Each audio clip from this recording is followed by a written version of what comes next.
So welcome today. This is the webinar for, as you can see, this is Grow Your Own Food. We are all excited to see what Peter and Nino has to talk about.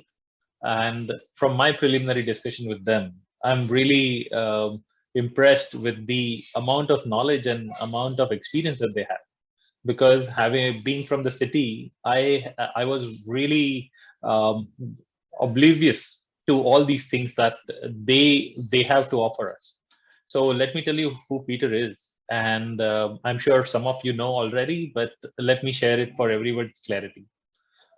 Peter grew up on a farm in Punjab, and in those days, farming was not like artificial, like filled with pesticides and other chemicals. It was more organic, all organic actually, and no artificial fertilizers and pesticides was used. He then went on to a boarding school in the hills. Okay, so that's an exposure that he got while early in life. And then to Delhi University, where he eventually was working on his PhD in mathematics. Can you believe a mathematician telling you how to grow your food, right? With all the right formulas and equations. That's the person who should be telling you. Yeah. So, however, he realized that there was much to do in life and research other than research and teach mathematics. So when he got married in 1973, he and his wife, Nino, moved back to his ancestral farm in Punjab and experimented with diversification in agriculture instead of just one monocropping kind of a cycle. They set up an orchard of peaches, plums, pears, and quinoas in different foods from around the country, and that gave them fruit year round. On the boundaries of on the boundaries of the farm, they planted timber trees as the windbreakers, which provided a source of income through the sale of timber every few years, and interspread the windbreakers with bee flora trees and bushes to provide flowers for the honeybees.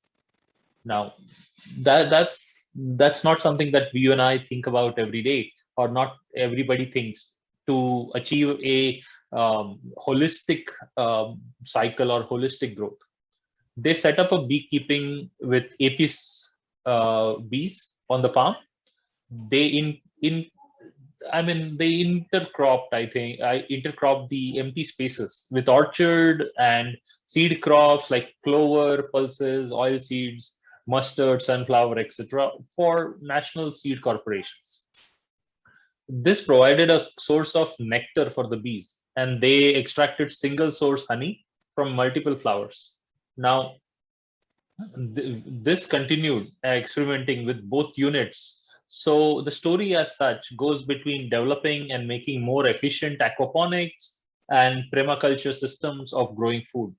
Now, this kind of an experience gave Peter a perspective that of how the food is today provided to us by these larger corporations, and how it is. You must have heard about hybrid variety of foods, right? The food getting injected or higher, genetically modified for the size to be increased or the color to be enhanced. Now, this is all going into our body, and it's creating something which is not meant for human beings. So, having said this, Peter has acquired or devised a multiple faceted perspective towards growing your own food. And today, in his house, he has a variety of food that he grows himself: food, fruits, fishes, and he's consuming it on daily basis. So let's hear it from the guru himself. Here on to you, Peter. And so today, I understand, Peter, there is a different type of a webinar where Nino and you are going to, engage in a dialogue, and in that discussion, we are going to learn something, right? Correct? Am I correct? Yeah, you're absolutely right. Okay, great. Because we both work together.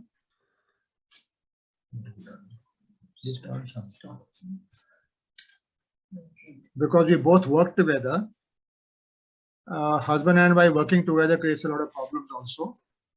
There are frequent battles and there are various things we come together at, but it's great fun. So thank you. You've basically put across something of my background. Now, what I would a little like to add to you what you started off with. See, I grew up on a farm. In 1945, there were no chemicals. I'm 76. I was born in 45. There are no chemicals. There were no fertilizers. Everything was natural. My father was the first one who bought a tractor in that area, and people were amazed to see a machine plowing because they only had bullocks.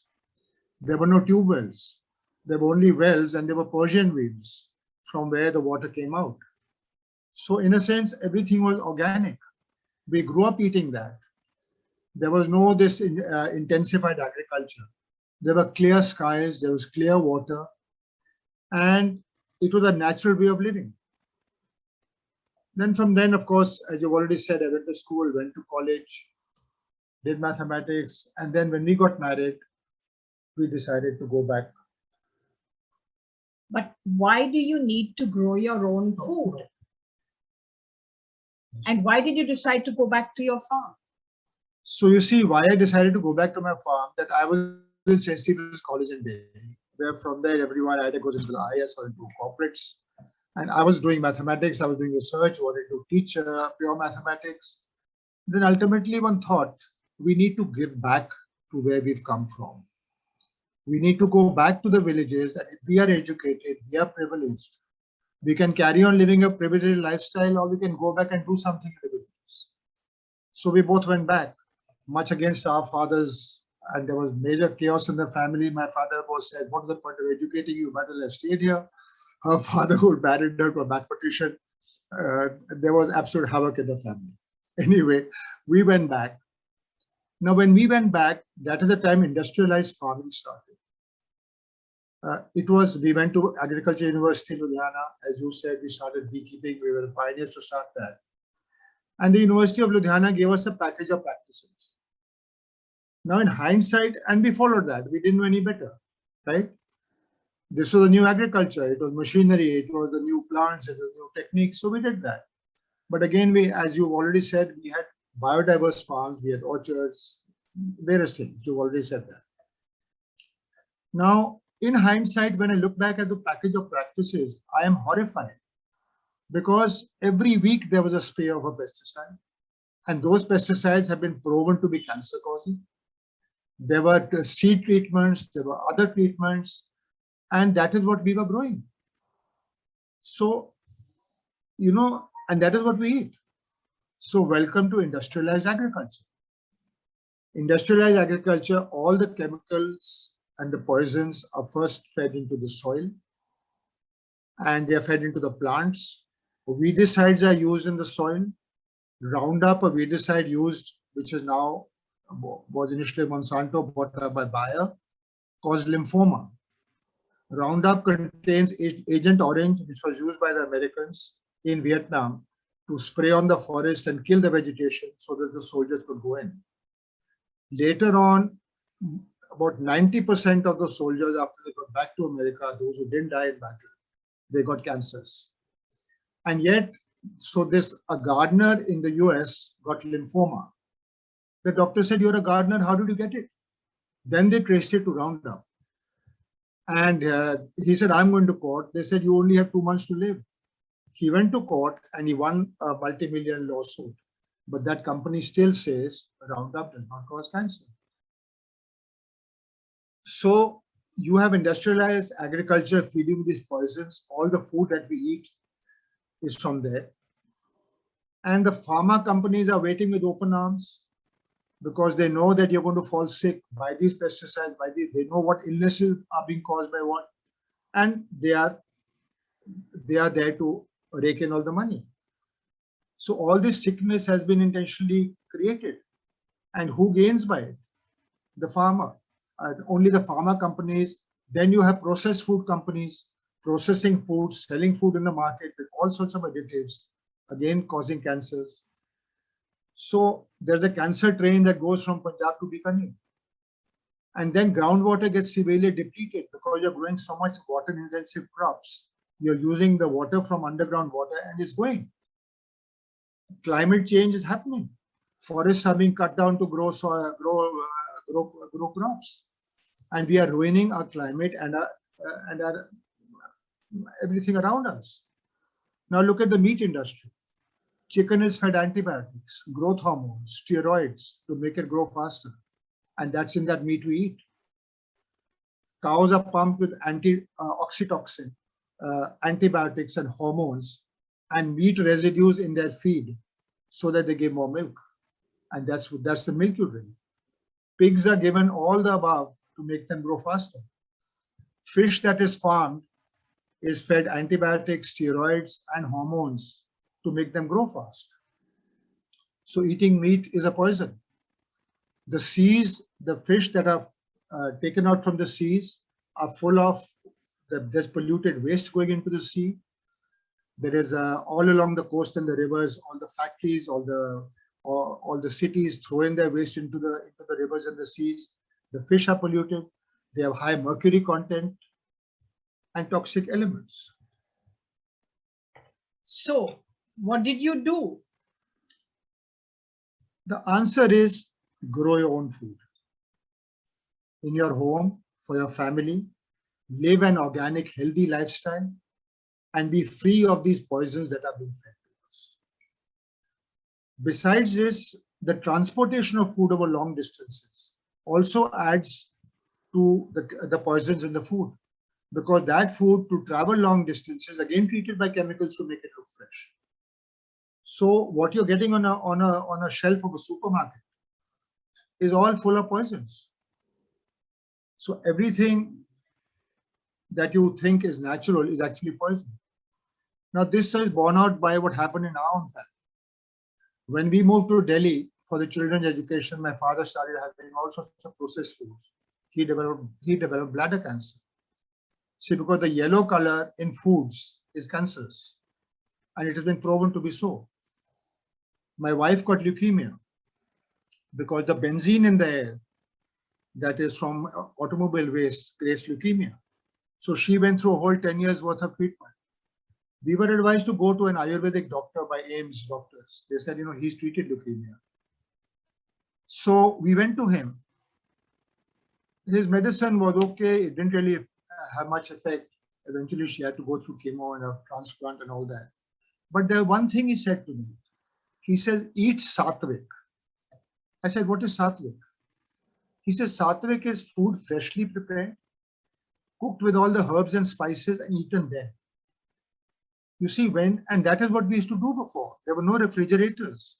You didn't cook food and put it into a refrigerator and eat it for 10 days. Because he says the food that is reheated becomes tamasic. And which is true, because that food then changes its chemical structure. Similarly, cooking. We cook only in cast iron, stainless steel or glass. Cooking in aluminium causes Alzheimer's. Cooking in what is that? Non-stick. In non-stick causes cancers. There are articles about that, proven. So eat fresh, eat organic. Our lives changed. My wife got cured. My father eventually succumbed to the cancer. But we said, okay, now we're going to grow our own food and we're going to live organic. But how much can you grow? You have limited space in the city, right? We had a large garden. We started growing food. We started looking for organic farms. But then you never know what someone is saying is organic, right? So we discovered aquaponics in 2015. Now, what is aquaponics? Aquaponics is an ancient... Your question? No, I was only going to ask you that what is nature's way? Because aquaponics mimics nature. Okay. So let us discuss how What is aquaponics. Okay, done. So what is nature? See, look at nature. You have lakes in the mountains and there are fish in those lakes. The water comes down in streams. It goes down to the river. While it is traveling down through the streams and to the river, there are various animal species in that water. The fish waste is coming through that water. And various bacteria, all sorts of things are growing. And the water is becoming mineral rich. It comes down to the plains, and like we have the Gangetic Plain, it comes onto the riverbeds. Traditionally, agriculture was always on riverbeds. It is nutrient-rich water. You don't need to put anything into it, no fertilizer. You grow your food there, and it's natural. That water then goes to the sea, and then there are clouds, there is rainfall, and the cycle starts again. That is nature. That is nature's way of life.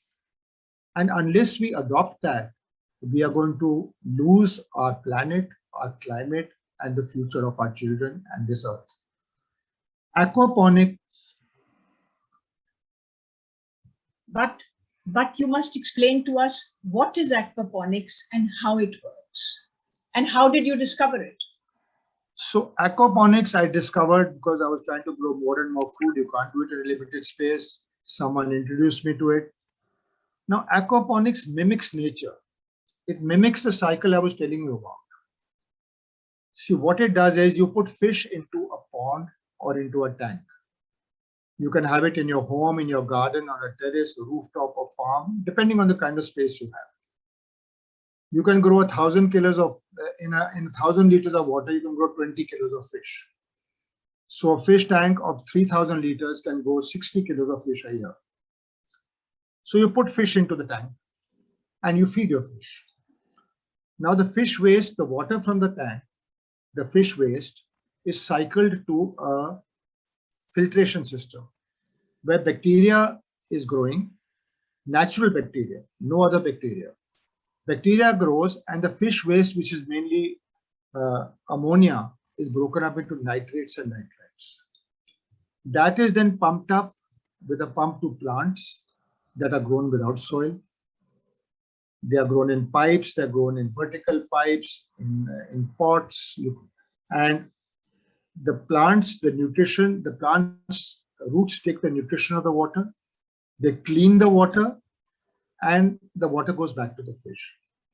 So it is exactly the natural system I was talking about. Instead of the lake, you have a tank, and you have instead of a stream, you have a pump, and it has gone to the plants that are growing without soil, and then the water goes by, is cleaned and goes back. So the pump is the rain. The pump is picking up the water and throwing it back into the tank. It's a closed ecosystem. It is sustainable, it is natural, and there is limited use, a very limited requirement of water. You use 10% of the water as traditional agriculture. As an example, in Goa, where we have 3,000 plants in our villa here, we use 500 liters water a day. You cannot use 500 liters of water to grow 3,000 plants. And then you have your fish, you have your vegetables, and you can grow vertically in vertical pipes. So in a 200 square foot area, you can grow all your food for your entire family. You can grow it in balconies, you can grow it in rooftops, terraces, verandas, and when you're working with fish and plants, you're working in your home. You're not working in a farm where you have to go and dig up the soil, travel somewhere. You're working in your home, and you work at whatever. You can grow everything from lettuce to whatever else you like. This is the agriculture of the future. We have been doing it for the last 6 years in our homes in Goa and Delhi, and teaching other people how to do it. And also you can, working in your home, you can put the plants at whatever height is suitable. It's suitable for senior citizens, for anyone. You don't have to bend and pick and plow and things like that. Well, what we are doing most importantly is using our food waste to make compost, so that is added to the plants and gives them further nutrients. So we add the nutrition from the fish waste along with the compost. And now you tell us, what else have you done to make your home sustainable? Now, see, as I said, aquaponics is a complete food growing system, but you can only grow freshwater fish. In the hills, you can grow trout. Otherwise, you can grow all varieties of carp, freshwater prawns. We have made in answer to her question, we have made 2 sustainable homes in Delhi and in Goa. where we sell extra vegetables to the neighborhood. In Delhi, we were getting an income of 30,000 rupees a month last winter. In Goa, we were getting an income of 20,000 a month. And every week, we would have a salad mix, which we would home deliver to people in our neighborhood. We did not put it on the market. It's plucked fresh in the morning and it is supplied by the afternoon. So you have your income, you have your food, and you have an occupation. It's a perfect way of life. Now, how we made a sustainable home is. And I have to add, the joy of plucking your fresh vegetables, your greens. I can go pick my salad. I can go pluck fresh mint for chutney, for a cooling drink in the summer, a fragrant basil, a fragrant mint, fresh lettuce, fresh cucumber. Jyotsna was here last week. We went and plucked our own radish, the radish itself, and the radish greens, lightly sauteed into a fresh vegetable. There's nothing better. All the nutrients are intact, and it's the most joyful thing. And we both love to cook. So, you pluck your vegetables, you grow your vegetables, and you cook them. Now, how do you make a sustainable home, to answer her question? First, the first way we made it sustainable is that we've grown our own food, our fish and our vegetables, and now we have fruits. Second is we have now all around our house, we have made a greenhouse. So all the air into the house in Goa and in Delhi comes through the greenhouse. So there is no pollution. Jyotsna went to our Sainik Farm place, I think last April, and she said, "Daddy, it's so cool, we don't even need a fan." And this was April, where it was 45 degrees outside, because there's air circulation in the greenhouse and fresh air is coming in. So PM 2.5 level 0. Now the other thing is to make the home sustainable waste. See, at home we produce a lot of waste. What we have done in Delhi is, and Goa, our kitchen and a garden waste goes into compost. We compost it with the red worms, and we have modified aquaponics by adding this to it. So instead of the pots that are just filled in traditional aquaponics by inert material, we fill it with our homemade vermicompost. And every year we generate vermicompost worth 30,000 rupees a year from our waste in our home, which would have just gone into rubbish dumps. That's income, right? So we're getting income from the waste, and the production of food is doubled. The yields are doubled because it's getting nutrients from the waste, from the vermicompost, and getting nutrients from the fish waste. So the only waste leaving our home is recyclable waste, paper, cardboard. Then we do rainwater harvesting. And in the rainwater harvesting, we collect the rainwater, it goes into a tank. And in Delhi, it goes underground to recharge the groundwater. And then we do grey water recycling. All the grey water from the kitchen and the bathrooms in our Delhi home goes to water plants and underground to water fruit trees. So Water tank, you mean? So the grey water is bifurcated into two. The kitchen and the bathroom water goes into a separate tank, from where it's pumped up to water the fruit trees after being suitably filtered. The water from the WCs goes into a septic tank, which in an underground drain, just 5 feet below the ground, goes to the roots of the fruit trees, and fruit trees grow in there. It is not thrown into a soak pit to contaminate groundwater. So the air is clean. We've managed our waste. We've managed rainwater. The next step is now to add solar power. And so tell me, what are your future plans? Because I live with a person who always has new plans, and in fact, in our house, change is the only constant. But that is the way of life today. Look at climate change. It's happening so rapidly. So we have to keep moving, we have to keep learning, and we have to keep changing. But the only thing is very difficult to live with a person who we make a system. A month later, it has to be redone because it has to be improved. But I have to confess, it does improve. Only thing is, there's always change and more change and more change. Our neighbors, I don't think we're very popular in our neighborhood. Well, change is a constant in life, but another constant in my life is my wife.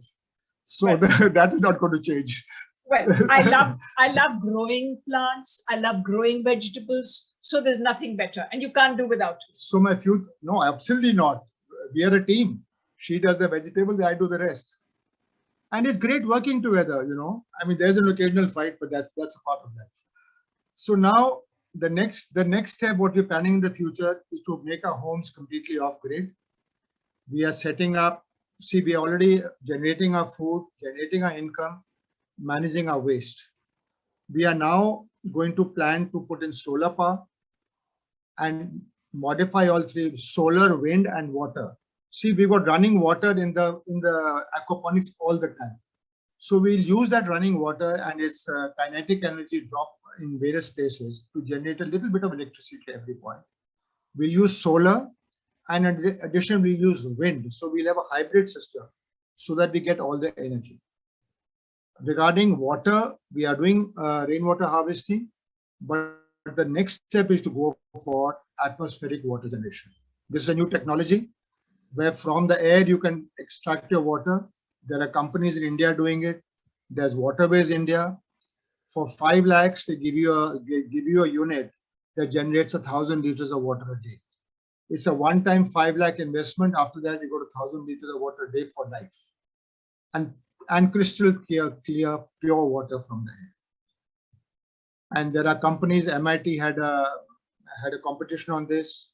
New technologies are coming up. So this is basically what we are doing.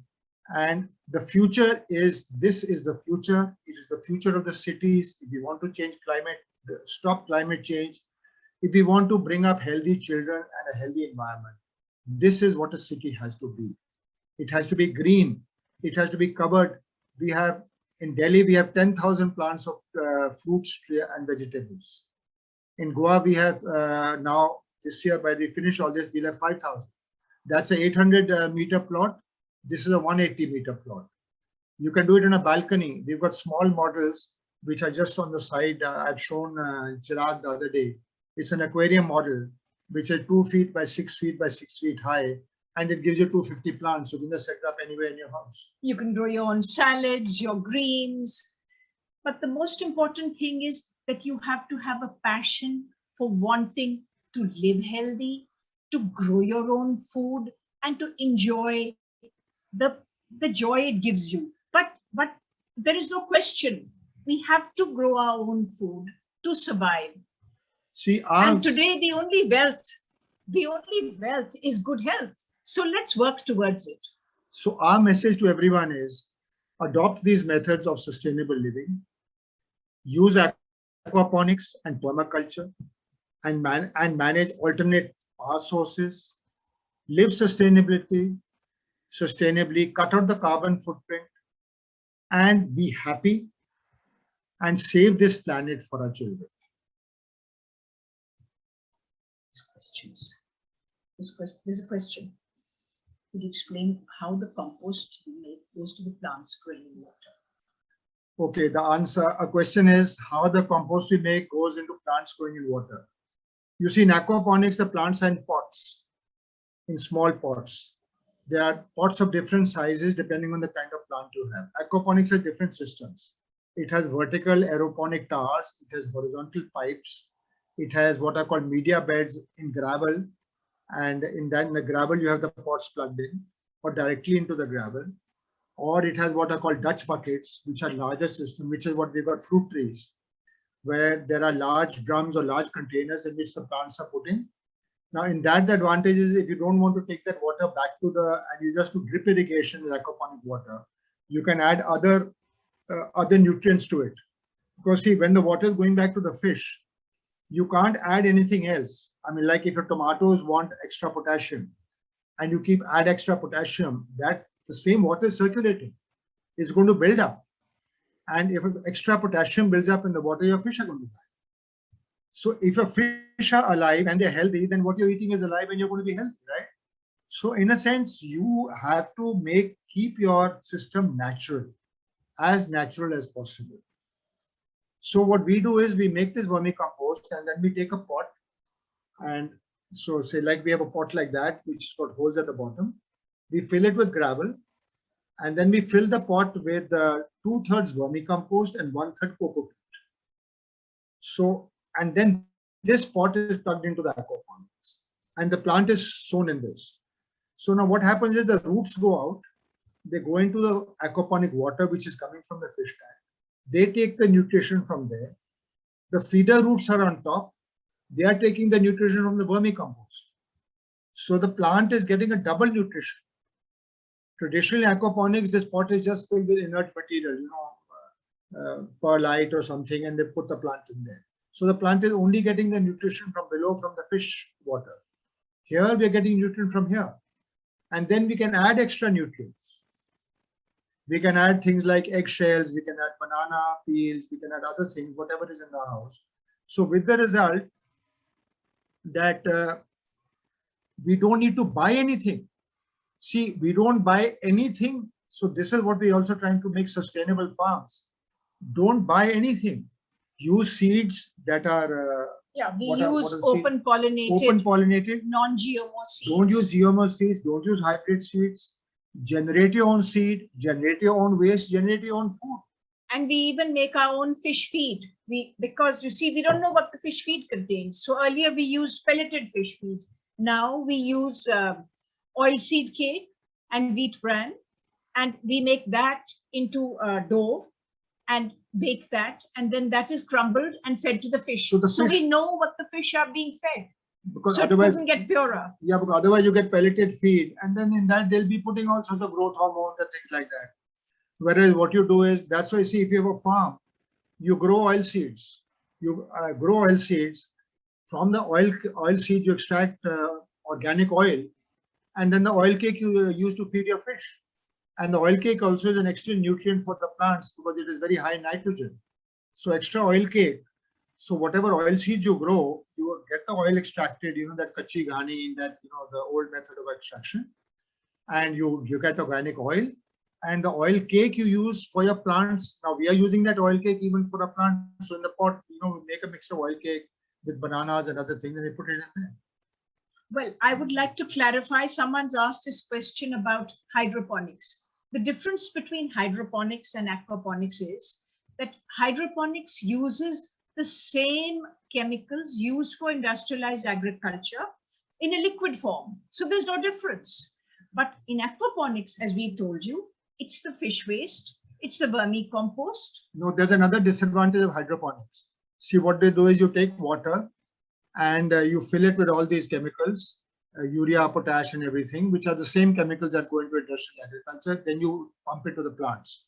Plants take the nutrition. After some time, that water becomes stagnant with nutrients that can no longer sustain life. So what do? You throw that water away. So you're wasting that water. And where that water is thrown, it contaminates you, right?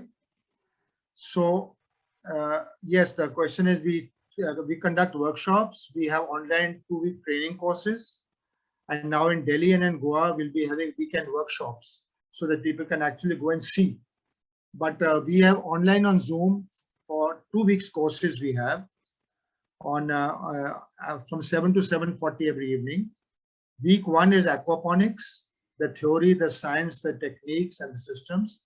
And week 2 is organic farming in aquaponics, which my wife does. Because you see, aquaponics is 2 things. Aqua is the fish culture, and ponics is plants, growing plants. So you have to learn about both. You have to learn how to rear the fish and also how to grow the plants. Yeah, aquaponics is a combination of hydroponics and aquaculture. So aquaculture and hydroponics has been cut into and made aquaponics, right? So we teach, you can register for courses, and we normally used to have 1 course a month. Last 6 months, we've been redoing all our systems. So we haven't had courses, but they'll be starting soon by next month. Any other questions? No.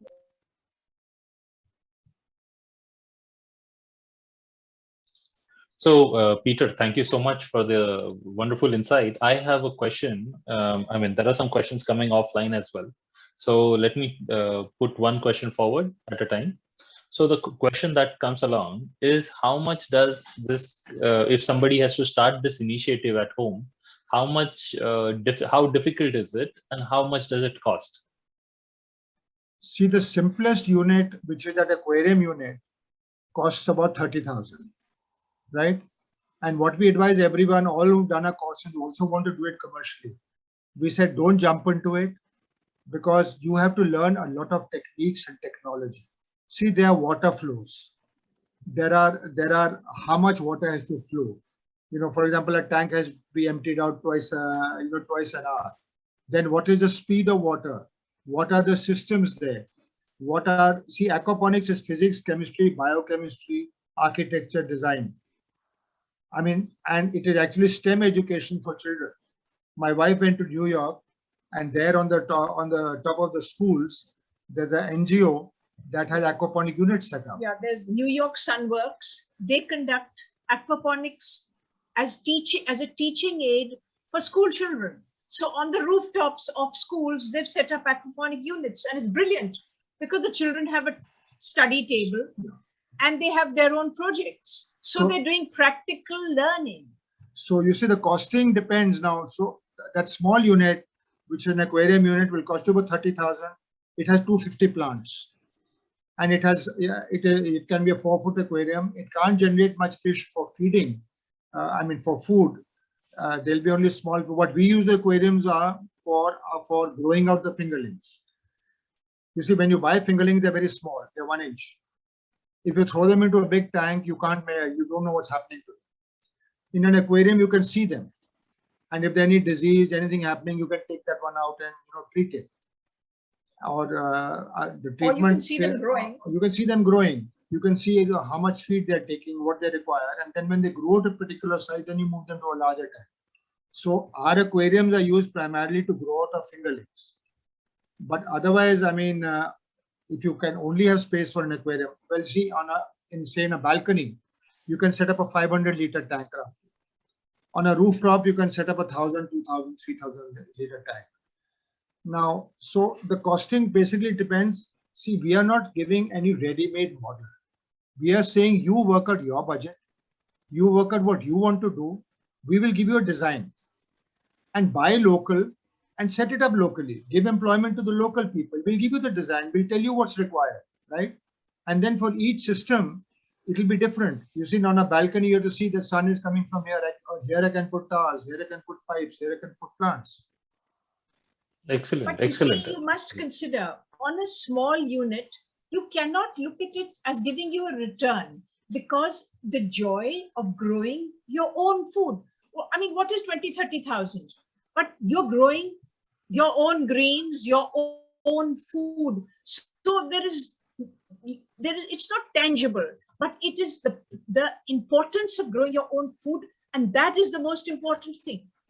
Yeah, but for example, now we made a 10-foot by 12-foot air-conditioned unit in our greenhouse here.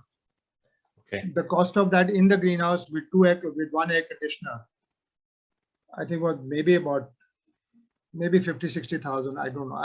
I can work out the costing for each thing for you. See, what we are saying is buy it locally. Like don't buy. The problem is transportation. Now I could have an option of making this and giving it to people, but then more than the cost will be half the cost will be transportation, right? So buy it locally. Buy a local pipe. Buy, like here now for our fruit trees, we bought waste drums. Why should I buy anything if I want to buy a second-hand drums? A 3-foot high drum or a pot is going to cost me 2,000 rupees. A drum costs me 100 rupees because it's waste. No one's going to use it again. So that is the thing of aquaponics. Use local, buy local, and use waste materials. See, use rocks, use stones, use whatever you have. In the West, they have very fancy aquaponic design system. We say, don't do that. It's too expensive, right? If you spend 5 lakhs on a system, fine, it look very nice or beautiful. But it's too expensive. It will not give you a return. According to the FAO, the return of investment on aquaponics is 1.5 years. So whatever your investment cost on aquaponics is, within 1.5 years, you get your capital back, maximum 2 years. You get your capital back in terms of the fish and the vegetables. Running cost is minimal. I mean, for example, the running cost of our aquaponics here in Goa is maybe 15,000 rupees a month, which is water, labor, and everything else. I'm not buying, I mean, I'm quantifying the labor on it, right? I'm quantifying the water on it and the electricity on it. It's 15,000 a month. And for 15,000 a month, I grow 3,000 plants, right? You can't grow it with anything else. Absolutely. Thank you so much. One more question that is up here is this, this is asked by a student, and the student wants to know how can anybody make a career in this field if somebody wants to, make it as a full-time career. Is it possible? Oh yes, there are in fact in India itself, there are 2 or 3 large aquaponic commercial farms. Many. And they are making 4 or 5 lakhs a month. No, they're supplying their salads and their greens all over. Near Bangalore, there's a farm which has been taken technology from this Murray Holland, who's It's a 5-acre greenhouse. It's a 5-acre greenhouse, and they are supplying all over. They are supplying the 5 stars all over Bangalore. Okay. Hello. One question that we have on chat is Afsar is asking, how can one start this in a flat? If it's in a flat, you can do it in a balcony. You can do it on a rooftop. We have balcony models. Our balcony model has 500 plants in it, and you can put a 500-liter tank, right? Or then our aquarium model, and then in a 500-liter tank, you can grow, like in 1,000 liters, you can grow 20 kilos of fish. So in a 500-liter tank, you see, it all depends how much load your balcony can take, right? So you got to look at your structure, and you have to, because the main weight is of your tank. There's no weight of the plants because the plants are all in pipes and vertical. Okay, great. So we can connect anybody who has a particular pointing question.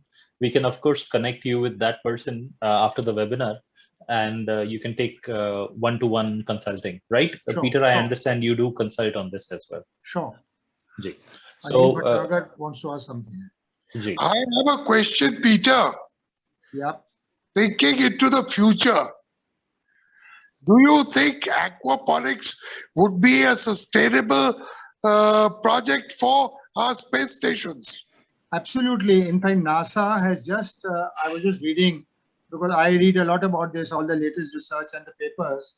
NASA on one of its spaceships has just set up aquaponics. Oh, that's great. That's what I wanted to know. So you are actually looking into the future with aquaponics.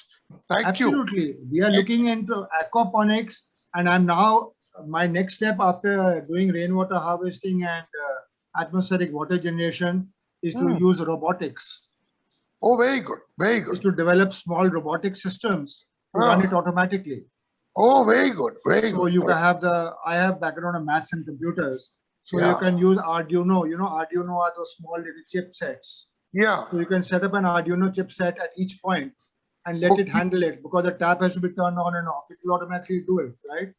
Something has to be tested, it will automatically do it. And you on your phone, wherever you're sitting, you can look at it and manage it. Very good. Very good. Very good. Thank you, Peter. Thank you very much. Pleasure. The other thing I wanted to clarify is in today's world, where water is becoming a very, very scarce resource, because in aquaponics, the water is recirculated. So you use 10% of the water used for traditional agriculture. That's the most important thing. So we are conserving water. We are not using soil. We don't need soil. So see, these are two. And because we grow things in a greenhouse, today with climate change, it rains, your crop is ruined. Yeah, in fact, someone in Delhi said, I put in so many plants, they're all gone. I said, well, our plants in a greenhouse, nothing happened to them. And our guy looking after that, he said, this greenhouse, one side has got torn. I said, please repair it and sort it out. And see, you can use wasteland for aquaponics. You can use rocky land. You can use, you don't need land. So like, if you have rocks, if you got something where you can't grow anything in the desert, you can put up aquaponics. In Dubai and in the Middle East, now they have set up huge aquaponic greenhouses because you don't need water and you don't need soil. Yeah, I mean, for example, in the desert, in one of the Middle Eastern countries, one company has set up atmospheric water generation in the desert, and they've got about, I think, 10 or 15 acres they've taken up. They've got a greenhouse. They've got plants growing there, and water is generated. You see, in the desert, and at night there's dew. They're extracting water in the desert, and they've got tankers going and feeding people nearby. Absolutely. So Wonderful. aquaponics is a solution. It is endless. It is endless what you can do with aquaponics. It is the future of our planet, and we all need to get into it. Everyone should put up a system in their home, grow their own food, and see, what we tell people is learn. Right? I'm not patenting anything. I'm not giving anything. Right? I don't want to set up a business. I want to teach you, and I want to learn from you. Maybe, in fact, a lot of people, father and a grandson team set up aquaponics data post last year. They've done a wonderful job. And knowledge grows by sharing. And we believe in living by example. This is how we live. And we are happy to show that if we can do this, so can you. We get up in the morning, we grow our own food, we look at our vegetables, we pluck our vegetables, we sow our seeds. It gives us a lot of joy. No, and I work all the time. People say, you're working. I said, I'm a farmer. My day starts at 7 in the morning. When the sun rises, sets at 7 in the evening, the sun sets. After that, I read. So there's a question someone has asked, how much of compost one needs to add to the aquaponics medium? No, the aquaponics medium is the compost. See, the Nita Ganguly, she said, you see, when you fill a pot, you put 1 inch of gravel at the bottom. Normal gravel which you use for concrete. That prevents the compost from going into the water. Then you fill the rest of it with 1/3 cocoa peat, coconut husk, cocoa peat from coconut husk, and 2/3 your vermicompost. That's it. It's in this pot. Then when you harvest this vegetable, you take the pot out, you put in a fresh pot, and this compost you throw into your garden, throw anywhere else because it's been used. It's spent. And you put in fresh compost. Because you're making compost regularly from your waste. As I said, every 3 months we're getting 10 bags of compost here. We're getting more in Delhi, and so you just take the pot. See, now look at the advantage. You got 2 pots, right? This is growing. You harvested it. Just take it out, bring in the other pot, plug it in. Finished. Right? No preparation of soil, no work, nothing. No weeding. No weeding, no watering, no transplanting, nothing. So we have 2 pots. This is in the stage where it's being harvested. This is in a separate area where it is growing. So we'll sow the seed in this. Say lettuce takes 30 days, 60 days. So 15 days, after every 15 days, we'll plant this and put it into a nursery. Then this one is ready after 30 days. We harvest that. This is ready. It goes in. You have a continuous supply. So, when you have 250 pots in a small unit at home, it is continuously producing for you. There are no seasons, right? It is not that, okay, now I've grown this, now I have to wait the next 6 months. No, you continuously grow all the year round. And if you do climate control, like we put an inverter AC, an inverter AC only uses 2,000 rupees worth of electricity a day. And it can work, a month, as opposed to other AC because it works on an inverter. And it can work off of solar. You only need an AC during the day. You don't need it at night, right? So you put 1 solar panel, it will run your inverter AC for free, right? And you climate control. And then the humidity in your greenhouse, if you set up atmospheric water generation, you will extract the humidity and you'll get water. And that water goes back into your system. So you see, all these things, they are interrelated. We have to put them all together and we have to allow them to sustain each other. Perfect. Thank you so much, Peter. I think if there are no other questions, I think we should move on because it's 5:25 and respecting everybody's Saturday evening time. We had a wonderful session. So, any other questions anybody wants to clarify? Before we conclude, or before even we start concluding, I think we should make sure that everybody knows that there are two things that they can engage Peter with on a LFM platform. One is you can book a consulting appointment. So you can go there in the services section of LFM platform, and where there is aquaponics, that's where Anant Aquaponics brand is present. That's Peter. And you can book an appointment with him and a particular date and time of your choosing. And then that interaction will be done on Zoom. In that, you can he'll personalize the concept for each and every one of you, whoever wants to implement it or even are thinking of implementing it. That's one aspect. That's one way of engaging with Peter. Second, there is a course that we are offering, or Peter is offering on LFM platform, and that is in the knowledge center area where courses are offered. And there, among multiple courses, that's one of the courses that Peter offers every month is the aquaponics thing. And that is where you can take a course, you can learn about it, or try to do an experiment with it. Okay, so that's one thing. I also would like to share that next upcoming month, which is November, now we are getting very close to Diwali. So upcoming month, we generally have every week session or webinar, which we are going to skip for the week of Diwali, which is the next 6th of November. We are going to take a rest. Everybody needs some break from everything, right? So we are going to take a break.